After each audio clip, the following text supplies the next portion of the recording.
রাধে শ্যাম, রাধে রাধে। জয় রাধা মদন গোপাল, শ্রী রাধা মদন গোপাল। তপ্ত কাঞ্চন গৌরাঙ্গিনী রাধে বৃন্দাবনেশ্বরী, বিশ্ববানুসুতাং দেবী প্রণমামি হরিপ্রিয়ে। হরিনাম শ্রবণ করো, হরিনাম জপ করো, হরিনাম কীর্তন করো। কলিতে জ্ঞান যুগ নহে, কর্মযুগ নহে, কলিতে ভক্ত যুগ ব্যতীত আর কোনো যুগ নেই। রাধে কৃষ্ণ কৃষ্ণ কৃষ্ণ রাধে রাধে। রাধে শ্যাম শ্যাম শ্যাম রাধে রাধে। রাধে কৃষ্ণ কৃষ্ণ কৃষ্ণ রাধে রাধে। রাধে শ্যাম শ্যাম শ্যাম রাধে রাধে। জয় কৃষ্ণ জয় বৃন্দাবন, শ্রী গোবিন্দ গোপীনাথ মদন মোহন। জয় রাধে জয় কৃষ্ণ জয় বৃন্দাবন, শ্রী গোবিন্দ গোপীনাথ মদন মোহন। শ্যামকুণ্ড রাধাকুণ্ড গিরি গোবর্ধন, কালিন্দী যমুনা জয় জয় মহাবন। কেশিঘাট বংশীঘাট দ্বাদশ কানন, যারা সব লীলা কইল শ্রীনন্দ নন্দন। শ্রীনন্দ যশোদা জয় জয় গোপগণ, সীতামাদি জয় জয় জয় দেনু বৎসগণ। জয় বিষবানু জয় কীর্তিদা সুন্দরী, জয় পূর্ণমাসী জয় আবির নগরী। জয় জয় গোপীশ্বর বৃন্দাবন মাজ, জয় জয় কৃষ্ণ সখা বটু দ্বিজ রাজ। জয় রাম ঘাট জয় রোহিণী নন্দন, জয় জয় বৃন্দাবন বাসী যত জন। জয় দ্বিজ পত্নী জয় নাগ কন্যাগণ, ভক্তিতে যাহারা পাইল গোবিন্দ চরণ। শ্রীরাস মণ্ডল জয় জয় রাধে শ্যাম, জয় জয় রাসলীলা সর্বমনোরমা। জয় জয় রস রস সর্বরস সার, পরকিয়া বাবে যাহা ব্রজতে প্রচার। শ্রীজাহ্নবীর পাদ পদ্ম করি আসরণ, দীন কৃষ্ণ দাস কয়ে নাম সংকীর্তন। দাওল নদিয়ার লোক গৌরাঙ্গ দেখিতে, আনন্দে আকুলোচিত না পারে চরিতে। চিরদিনের গৌরা চাঁদের বদন হেরিয়া, দুঃখিত চাকর আঁকি রইল মাতিয়া। হেরিয়াব কত গণ আনন্দে বিবর, জননী পাইয়া গৌরা চাঁদে করে কুর। মরণ সরিলে যেন পাইল পরাণ, গৌরাঙ্গ নদিয়া পুরে বাসু কুশ গান। জয় রাধা জয় কৃষ্ণ জয় বৃন্দাবন, শ্রী গোবিন্দ গোপীনাথ মদন মোহন। জয় রাধে জয় রাধে জয় রাধে জয় রাধে। আজকে আমরা আলোচনা করব শ্রীমদ্ ভাগবতের দশম স্কন্দ মল্ল রজ বর্ণন, ৪৪ অধ্যায়। কালকে আমরা আলোচনা করেছি ভগবান গোবিন্দের রাজপথে গমন। রাজপথে আমার প্রভু গমন করছেন এবং মালাকারকে উদ্ধার করছেন। আজ মল্ল রজ বর্ণনা হবে। পরেতে অপূর্ব কথা শুনো রাজন, অপার কৃষ্ণর লীলা করিব এখন। অপার সেই ভাগবত লীলা, যে কথা শুনলে সমস্ত রোগ সুখ দূর হয়ে যায়, মনে আনন্দ জাগে। রাজপথে রামকৃষ্ণ হরষিত মনে, কংসপুরী যান তোরা রত আহরণে। রাজপথে আমার কৃষ্ণ বলরাম আনন্দিত ভাবে কংসপুরী রথ আহরণ করিয়া কংসপুরীতে প্রবেশ করতেছেন। পথমাঝে দেখে হরি নারী একজন, চন্দনের পাত্র হস্তে করিছে গমন। পথমাঝে এক নারীকে দেখলেন চন্দন পাত্র নিয়ে যাচ্ছে। বয়সে নবীনা নারী, দেখিতে সুন্দর, তথাপি বিরাজে কুজ্জ পৃষ্ঠের উপর। এইভাবে কুজ্জ মানে পিঠ বাঁকানো সেই নারীকে দেখেন। চন্দনের পাত্র হস্তে করিছে গমন, দীর্ঘনাসা মিষ্টভাষা সুচন্দ্র বদন। এত সুন্দর সেই নারী, কিন্তু কুজ্জ, সোজা হইতে পারে না। বঙ্কিম নয়না রামা নবীন যৌবন্যা, বক্রভাবে চলে যায় সেই বজ্রাঙ্গনা। বক্রভাবে চলতে, সোজা হয়ে চলতে পারে না। বংশীদারি তারে হরি আনন্দ হৃদয়, আমার বংশীদারি আনন্দ হৃদয় হাস্য মনে তার কাছে মৃদুবাসে কয়, আমার প্রভু, আমার ঠাকুরজি হাসি হাসে তাকে বলছেন, মাগো কহল সুন্দরী তুমি কাহার ললনা, পরম রূপসী নারী নবীন যৌবন না। হে সুন্দর রূপসী নারী, পরম রূপসী, তুমি কাহার ললনা, কাহার করণী? মথুরা নগর মাঝে তুমি রূপবতী, কল সুন্দরী এবে কোথা তব গতি? তোমার গতি কোথায়, কোথা থেকে এসেছ? সুগন্ধি চন্দন লয়ে কোথা যাও দনি, কিঞ্চিত চন্দন মুড়ে দেও সুরদনি। আমাকে কিঞ্চিত চন্দন দিয়ে যাও গো, আমার ঠাকুরজি বলছেন। নিজ হস্তে মামা পাত্রে মাথাও চন্দন, নিজ হস্তে আমার সে শরীরের মধ্যে তুমি তোমার চন্দন মাখিয়ে দাও, নিশ্চয় তোমার হবে শুভ সংকটন, তোমার শুভ হবে মা। কৃষ্ণের বচন তুমি কহিল সুন্দরী, কংস দাসী হই আমি শুনো। হে শ্রীহরি, হে শ্রীহরি, অনাদিরাদি গোবিন্দ, তুমি জানো আমি কংসের দাসী, তাই কংসের জন্য চন্দন নিয়ে যাচ্ছি। কুজ্জা যে আমারও নাম যেন মহাশয়, আমার নাম কুজ্জা। অনুলেপ কর্মরতে রাজারও আলয়, রাজাকে লেপ দেওয়ার জন্য যাই।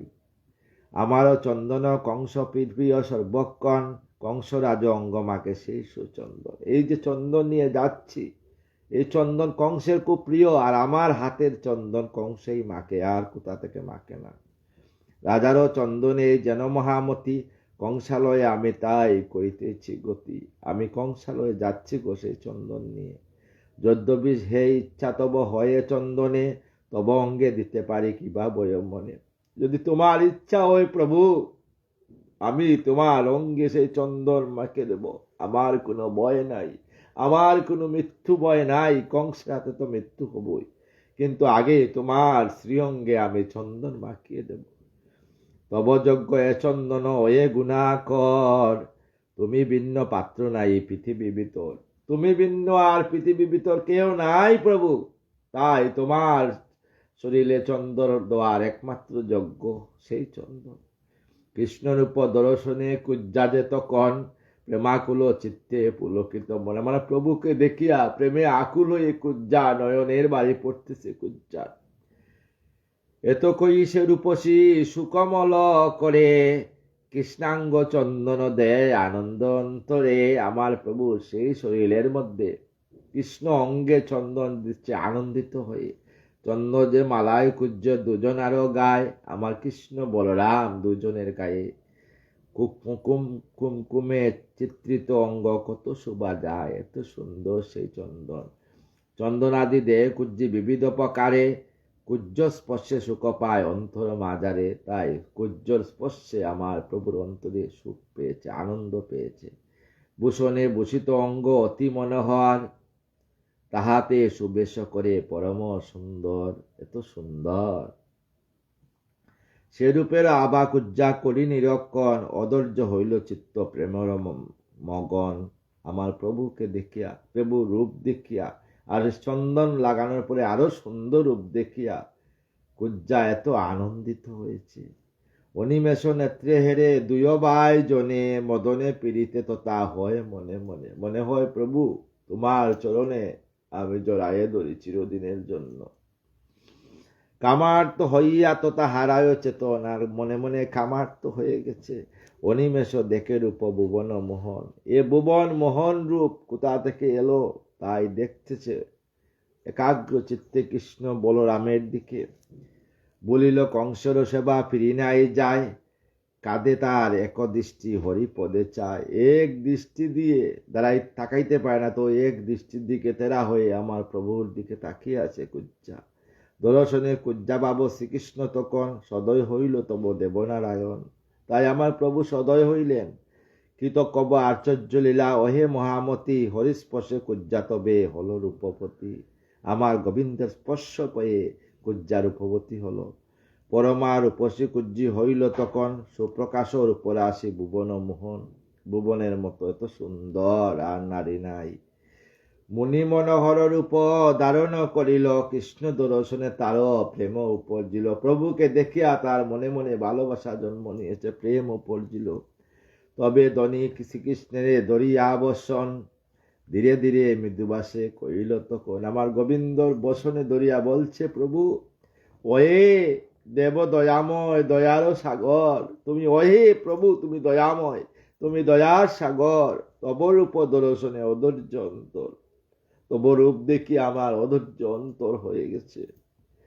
তব অঙ্গে পরশনে অস্থির হৃদয়, মদন অনলে দগ্ধ হয় যে হয়, কণমাত্র তব সঙ্গ না চারিব কবু, তব পদে অনুক্ষণ দাসী হব প্রভু। আমি তোমার চরণে দাস হইতে চাই। কুঞ্জা কেঁদে কেঁদে প্রভুকে বলছে, প্রভু তুমি ছাড়া যেন আমি এক মিনিটও থাকতে না পারি, আমি যেন তোমার চরণে দাস হয়ে থাকতে পারি। প্রভু পরম পুরুষ তুমি, পরম কারণ, মনের বাসনা তুমি করো পূরণ, আমার মনের বাসনা। ভক্তের বৎসল তুমি, ভক্তগত প্রাণ, ভকতে রাখিতে মূর্তি ধরো ভগবান, তাই ভক্তকে রাখার জন্য তুমি ভগবান মূর্তি ধরো। মম আশা যদি দেব তুমি না পুরিবে, তবে তো এ দাসী প্রাণ নিশ্চয় ছাড়িবে। আমার আশা তুমি আমাকে দর্শন দাও, তোমার সাক্ষাতে প্রাণ তেজিব নিশ্চয়, কহিলাম সারকতা ওহে দয়াময়। কাঁদিয়া কাঁদিয়া কুজ্জা বলছে, কুজ্জার বাসনা হরি হইয়া বিদিত, অন্তরে তাহার প্রতি হলো কৃপাম্বিত, কৃপা হয়ে গেছে প্রভুর। বলরাম আরো যত বয়স্য সবার, মধুপানে চাই সেই দেব সারাৎসার। হাসিতে হাসিতে তবে চাই কুজ্জাপতি, কহিতে লাগিলা বাক্য সমুদ্র অতি। হাসিতে হাসিতে বলছেন আমার প্রভু, শুনো সুন্দরী এক আমারও বচন, এখনো গৃহেতে ধনী করহ গমন, এখন গৃহেতে যাও, পরে বাসনা তব করিব পূরণ, মম বাক্য অন্যতা না হবে কদাচন। আমার বাক্য কোনো সময় অন্যতা হবে না। অগ্রেতে সাধিব কার্য শুনো এ বারতা, না হয় চিন্তিত কিছু কই সত্য কথা। তুমি চিন্তিত হইও না, আমি আমার যে কাজের জন্য আসছি সেই কাজ করব। অবশ্য তোমার গৃহে করিব গমন, মিথ্যা কবু নয় যেন আমারও বচন, আমার বচন মিথ্যা হবে না। বিবিধ প্রকারে হরি প্রভু দিয়া তারে, রাজপথে যায় তবে হর্ষ সহকারে। সঙ্গে লয়ে বলরাম আরো গোপগণ, পরম আনন্দে হরি করেন গমন। পরম আনন্দে আমার প্রভু গমন করছেন। ধীরে ধীরে সকলেতে রাজপথে যায়, মথুরাপুরীর নারী আনন্দিত তাই। সমস্ত মথুরাপুরী সমস্ত নারীরা আনন্দিত হয়ে পুষ্প বলিশন করছে আমার কৃষ্ণ বলরামের উপরে। কেউ বা গবাগ্য দ্বারে, কেউ বা দুয়ারে, কেউ গবাগ্য দ্বারে আর কেউ বা দুয়ারে, সকলে যে শ্যামরূপ হেরে বারে বারে সেই শ্যামরূপ দর্শন করছে। হেরিয়াসে রূপরাশি সকলে মোহিত, পাগলনি সদসদে সবে মদনে পীড়িত। সবাই পাগলিনী, এমন সুন্দর পুরুষ কোথা থেকে আসলো দিব্য পুরুষ। মুখপতি সহজতা করিনি সকল, সেই রূপ পুরনারী সকলে চঞ্চল। যদুপতি সহজতা করিনি সকল, সেই রূপ পুরনারী সকলে চঞ্চল হয়ে গেছে যদুপতি। কেউ বা পুজোয় অশ্বে দিয়া উপহার, কেউ দেয় কৃষ্ণ গলে কুমকুমের হার, কেউ প্রভুর গলে কুমকুমের হার, কেউ ফল নিয়ে আসছে প্রভুর জন্য। এই রূপে নারী যত আকুল হইল, কামসরে সকলেরও চঞ্চল করিল। ছিন্ন ভিন্ন বেশ তবে হইল তখন, কারো বা কষিয়া পরে কঠিন বসন। কেশপাশ আলু তালু হইল সবার, কাষ্ঠের পুতুলি সম দেখে অনিবার। সবাই কাষ্ঠের পুতুল হয়ে দাঁড়িয়ে আছে। চিহ্ন কেউ চুল আশ্রয় নাই, কবরই বাঁধে নাই, কেউ গুমটা দেয় নাই, কেউ শরীরের বসন পড়ে গেছে। রূপের মাধুরী হরি সবে অচেতন, এই রূপে পুরী নারী আনন্দে মগন। অবনীর বার হরি হরণ করিতে, কত লীলা কত খেলা খেলে অবনীতে। পৃথিবীর বার হরণ করার জন্য আমার প্রভু যে কত লীলা করেছেন তা শেষ হয় না। ভাগবত যত পড়বেন, যত শুনবেন, তত আনন্দ আসবে। সুখদেব কয়ে শুনো ওয়ে নরেশ্বর, এরূপে ব্রহ্মেন হরি মথুরানগর। এই রূপে আমার প্রভু মথুরানগর গড়ছেন। তদন্তর শুনরায় অপূর্ব বচন, এই রূপে ভগবান করেন গমন। মথুরা নগরে যত বণিকেরা ছিল, রাজপথে সকলেই ছুটিয়া আসিল। যত বণিকরা ছিল সব রাজপথে চলে আসছে। আনিয়া তাম্বুল মাল্য গন্ধদ্রব্য আর রামকৃষ্ণে ভক্তি বলে দিল উপহার। কেউ তাম্বুল নিয়ে আসছে প্রভুর জন্য, কেউ গন্ধ পুষ্প গন্ধদ্রব্য দিয়ে মাল্য নিয়ে আসছে। রামকৃষ্ণ হেরি সবে আনন্দে মগন, ভক্তি বলে দুইজনে করিল পূজন। কৃষ্ণ বলরামকে সবাই পূজা করলো। কত দূরে গিয়া হরিপুরবাসী কাছে জিজ্ঞাসিল ধনু বল, ধনু বল কোন স্থানে আছে, ধনু বল কোথায় আছে। দেখাইয়া দিল পথে যত পুরবাসী, উপনীত হল হরি তথা হাসি হাসি। সেখানে ধনু যজ্ঞের ধনু রাখা হয়েছে, সেখানে হাসি হাসি। হেরিলেন মহাধনু পতিত দরায়, মহাভয়ঙ্কর সেই ইন্দ্রধনু পায়, সেই মহাভয়ঙ্কর ধনু। রক্ষীগণ অনুক্ষণ করেছে রক্ষণ, সমস্ত রক্ষীরা রক্ষণ করছে। বড় বড় বীর্যতা চৌদুকে বেষ্টন, চতুর্দিকে মল্লবী রেখেছে। কালান্তক কালযত সমমূর্তি ভয়ঙ্কর, প্রবেশ নিষেধ তারা করিল সত্য। সবাই প্রবেশ নিষেধ করল আমার প্রভুকে। না শুনে বারণ তবে দেবযদুপতি, তরিত গমনে তথা করিলেন গতি। কারো বারণ না শুনি আমার প্রভু সঙ্গে সঙ্গে সেইখানে চললেন। কুদতে কম্পিত হরি হইয়া তখন, রাম করে সেই ধনু করিল গমন। রাম বলরাম ধনু লয়ে বংশীধারী কম্পিত হৃদয়, ভয়ঙ্কর মূর্তি হেরি সবে বিহিত হয়। ধনু উঠিয়া নিচ্ছেন হাত দিয়ে, তবে হরি কুদ করি গুণে দেন টান। তাই আমার প্রভু ধনুকের গুণের মধ্যে টান দিয়েছেন। বাঙ্গিয়া হইল ধনু মধ্যে দুই খান, তাই ধনু দুই টুকরা হয়ে গেছে। সেই ধনু, যে ধনু কেউ ভাঙতে পারে না, উঠাইতে পারে না, সেই ধনু আমার প্রভু উঠাইয়া যখন গুণে টান দিচ্ছেন, ধনু ভাঙ্গিয়া গেছে। ভাঙ্গিল কার্মুখ ধ্বনি উঠিল তখন, স্বর্গমত্ত রসার্তল হইল কম্পন। স্বর্গমত্ত ভূমিকম্প হতে লাগলো। তিলুকের লোক যত তাসিত হইল, শ্রবণে সে মহাশব্দ জ্ঞান হারাইল। এত জুড়ে শব্দ, সেই শব্দে দশদিক কাপে অনুক্ষণ, জীবজন্তু আদি সব হয় অচেতন।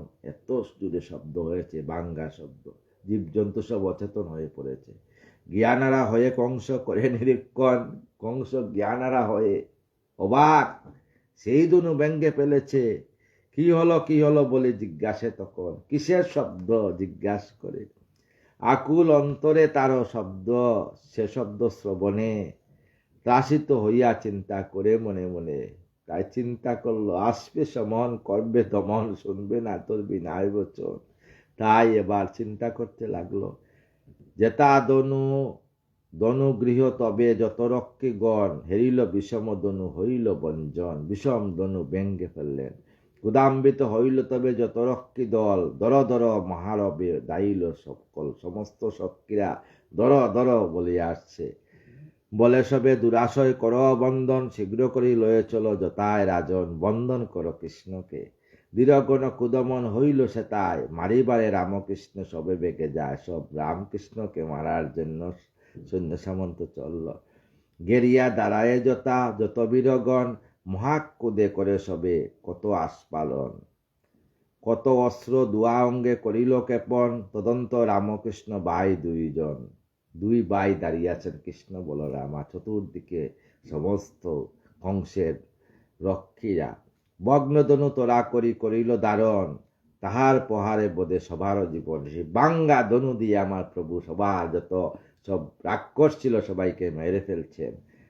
দুইজনে দুই হাতে দুই বাঘ লয়, তাহারও তারণে সব দৈত্য। আমার কৃষ্ণ এক ধনুর টুকরা, বলরাম এক ধনুকর টুকরা নিয়ে এইভাবে যে তারণ দিতেন, সমস্ত রাক্ষস মারকে জীবন হারিয়ে গেছে। মারিগুলো অনেক দৈত্য, সংখ্যা নাই তার, এত দৈত্য মেরেছে কিন্তু সংখ্যা নাই। যারে পায় তারে তো তা করে সংহার। সংবাদ পাইয়া শীঘ্র কংস নরপতি, সিংহাসনে বসি হয় বিচলিত অতি। তাই কংস সিংহাসনে বসিয়া বিচলিত হইছে। বলবান সৈন্য যত আছিল তাহার, পাঠাইল রামকৃষ্ণে করিতে সংহার। তাই শত বলবান দৈত্য ছিল, সবাইকে পাঠাইছে। হুঙ্কার করিয়া যত আসে সৈন্যগণ, রামকৃষ্ণ তাহাদের করিল নিধন। যারা আসে সবাইকে নিধন। বদিয়া তখন তথা কংসচরগণে, রাজপথে আনন্দতে চলে দুইজনে। রাজপথে আমার প্রভু বলরাম শ্রীকৃষ্ণ চললেন। মহাবলবান দুই কৃষ্ণ সংকর্ষণ, পুরবাসী গণে সবে করে দর্শন, সমস্ত মথুরাবাসী দর্শন করল। মহাবলবান শ্রীকৃষ্ণ বলরাম, এর মতো আর বলবান পৃথিবীতে কেউ নেই। সৃষ্টির প্রতীকেরা, এরা সৃষ্টি করে না, আর সৃষ্টি ধ্বংস এরাই করে। দেখিল সে মহাতেজে অতি জ্যোতির্ময়, পরম কারণ জ্ঞান সবাকার হয়। চমৎকার মানে সবে চিন্তিত তখন, যেন রূপে চলে পথে ভাই দুইজন। সবাই চিন্তা করতেছে মথুরাবাসী, এবার কি হবে কংসের।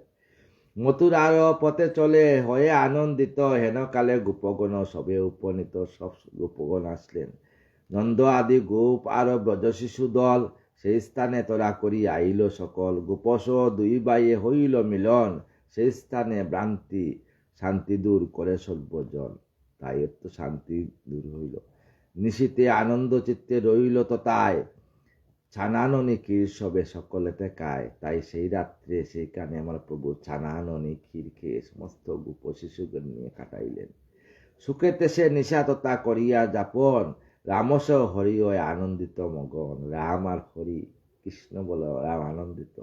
কংসরাজ বিত হয়ে চিন্তায় মগন, রাত্রিতে ভীষণ স্বপ্ন করে দর্শন। এদিকে কংসরা চিন্তায় স্বপ্নে দেখতেছে যে সমান চলে আসছে। গুরু স্বপ্ন দেখি রাজা কম্পিত অন্তরে, মহাভয়ঙ্কর মূর্তি দর্শন করে। শঙ্খ চক্র গদাবদ্ধ সেই বিষ্ণুর মূর্তি, বিকৃত আকার সেই হয় দণ্ডধারী, নগ্নবেশে নিপবাসে যায় তাড়াতাড়ি। কখনো দেখেন বিকৃত আকার বাচ্চা রূপ, কখনো দেখেন বড় রূপ। যমদণ্ড সমদণ্ড করি উত্তোলন, কংসের মস্তকে যেন করিল গাতন। যেন কংসের মস্তকে যমরাজা আসিয়া সেই যমদণ্ড মারছেন। অমনি সে রাজা তথা কাঁপিয়া উঠিল, অক্ষসা শিরে যেন অশনি পড়িল। মাথার মধ্যে ব্যথা হয়ে গেল কংসে। বিকৃত বরণ হেরে যত যত বৃক্ষ দল, আপন ছায়াতে ছিদ্র দেখিল সকল। আপন ছায়াতে নিজ পদাঙ্গুলি নাহি করে দর্শন, পেত অঙ্গে আলিঙ্গন করে অনুক্ষণ। করে যেন রাশি রাশি মৃণাল বক্ষণ, স্বপ্ন মাঝে কংসরাজ করিল দর্শন। মৃণাল বক্ষণ করছেন দেখিয়া, দিগম্বর মূর্তি ধরি আসে একজন, তৈলাক্ত শরীরে তার জবা পুষ্প গলে। একজন আসছে দিগম্বর মূর্তি, তারও সম্মুখ পানে আসে কুতূহলে। এহেন অশুভ স্বপ্ন করি দর্শন, অশুভ স্বপ্ন দর্শন করছেন। কালারূপ কালীরূপ ধারণ করে আসছিলেন দিগম্বর মূর্তি, আর যেন শরীরে যেন তৈলাক্ত শরীর, কালা জবা পুষ্প গলে। নিদ্রাভঙ্গে মহারাজ চিন্তাযুক্ত মন, চিন্তিত হয়ে গেলেন সেই কংস রাজা। প্রভাতে উঠিয়া রাজা পাত্র মিত্র শোনে, আসিয়া বসিল তবে রাজসিংহাসনে। অধৈর্য হইয়া কংস সেই বসবাসস্থলে, স্বপ্ন বিবরণ কথা সকলের বলে। সকলকে বলছে, শুনিয়া সে কথা সবে মানিল বিস্ময়, সুখেতে সরিল সবে। তবে সবে মগ্ন হয়, সবাই সুখে কি হবে এবার কংসের। তবে যত মন্ত্রীগণ উপায় করিল, দিব্য এক মহাসভা রচিত হইল। দিব্য এক মহাসভা নির্মাণ করল, তো সুনির্মল রঙ্গস্থল করিল নির্মাণ। বড় বড় বীরগণে রাখে সে স্থান, বড় বড় বীর যোদ্ধাদের রাখছে সেইখানে কংস। মহা উচ্চ মঞ্চ সব হইল গঠন, সাজাইল পুষ্পমাল্য দিয়া সুরুজ্জন। মহা উচ্চ মঞ্চের মধ্যে কংস বসবে, মঞ্চের উপরে শুবে বিচিত্র নিশান। বড় বড় মঞ্চ সব হইল নির্মাণ। দর্শকের দৃশ্য হেতু আরো কত গড়, মুনি ঋষি আদি যত বসিল সত্য। সেখানে মুনি ঋষি সবাই বসলেন দেখার জন্য সেই কংসের নিধন। এই মতো কত শোভা নির্মাণ করিল, মল্লস্থান দেখিবারে সকলে আসিল। যত স্থানে বসিলেন পুরবাসীগণ, নিজ নিজ স্থানে আসি বসে সর্বজন। নরপতি গণ সবে আপন মঞ্চতে, সমস্ত রাজারা আপন আপন মঞ্চতে বসিলেন। কংসরা উচ্চ আসনতে, আর উচ্চ আসনের মধ্যে কংসরাজ বসলেন। পাত্রমিত্র সকলেতে করিয়া বেষ্টন, উচ্চ মঞ্চে কংসরাজ বসিল তখন। বৃতমতী নরপতি কম্পিত হৃদয়, যদি করে দূর দূর দূর দূর কণ্ঠ সুখ হয়। কনকে কনকে কণ্ঠ শুকাই গেছে কংসের, গোলাতে জল নাই, কি হবে এখন। চানুক মুষ্টিক কুল সুল যে তুষল, অসম সাহসী তথা আসে তথা মহাবল। হেনমতে রঙ্গস্থল হইল নির্মাণ, ভাগবত কথা হয় মধুর সমান। সুবোধর চিলগীত গাও সর্বজন, নিশ্চয় বৈকুণ্ঠ যাবে বেদর লিখন। যদি ভাগবত কথা শুনো না, নিশ্চয় বৈকুণ্ঠে সবাই যাবেন। আগামীকাল আসবো মল্লক্রীড়ার উদ্যোগ নিয়ে। অনেক লম্বা অধ্যায়, তাই এত ভক্তের মনে বেশি টাইম পড়লে ভক্তের মনে আনন্দ আসে না। এই যে ভাগবত কথার বিশাল জ্ঞান সাগরের তীরে আমরা দাঁড়িয়ে আছি, এই বিশাল জ্ঞান সাগরের তীরে দাঁড়িয়ে ভাগবতের একটা শ্লোক ভালোভাবে ব্যাখ্যা করার মতো ক্ষমতা আমার নেই। তবুও আপনাদের সামনে আসি সনাতনকে প্রচার করার জন্য, সনাতন ধর্মকে দেখানোর জন্য। সবাই আমাকে কৃপা করবেন। এই দেহ সনাতন, পৃথিবী সনাতন, অগ্নি, বায়ু, গাছ পালা, লতা বৃক্ষ সব সনাতন। তাই সনাতনকে জাগাবেন, সবাই কৃপা রাখবেন। আপনাদের চরণ ধুলি আমার মস্তকে দিবেন, আমাকে কৃপা করবেন সবাই। আর শেষের দিনের জন্য রাধা রাধা নাম করে বৃন্দাবনে রাধারানীর যুগল চরণে সজ্ঞানে এই নশ্বর দেহকে রাখতে পারি, আর কিছু চাই না আমি। বাঞ্ছা কল্পতরুবচ্চ কৃপা সিন্ধু এবচ পতিতানাং পাবনেভ্যো সর্ব বৈষ্ণবেভ্যো নমো নমঃ। রাধে কৃষ্ণ কৃষ্ণ কৃষ্ণ রাধে রাধে, রাধে শ্যাম শ্যাম শ্যাম রাধে রাধে। রাধে কৃষ্ণ কৃষ্ণ কৃষ্ণ রাধে রাধে, রাধে শ্যাম শ্যাম শ্যাম রাধে রাধে। জয় রাধা জয় কৃষ্ণ জয় বৃন্দাবন, শ্রী গোবিন্দ গোপীনাথ মদন মোহন। জয় রাধে জয় রাধে জয় রাধে জয় রাধে, জয় রাধে জয় রাধে জয় রাধে জয় রাধে।